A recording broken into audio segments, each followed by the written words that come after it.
En la época precolombina, a la gente andina le bastaron 3 leyes: Munay, Yachay, Yancay. Amar, aprender, trabajar. Sabían que sin amor no se aprende. Si no se aprende a trabajar, se muere de hambre.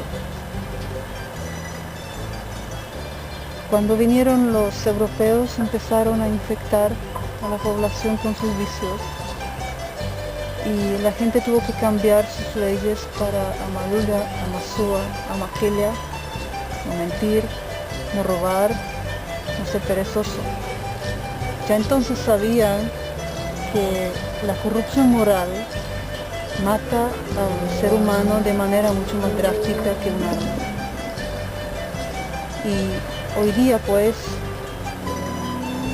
creo que se enfrentan a una situación que tal vez merece modificar sus leyes otra vez para una semita Yachay, Rimay, Yachachi. Aprende, habla y enseña el quechua. Porque si se pierde el idioma materno, ¿qué nos queda? Entonces, como semiquichista de Maicamuchis,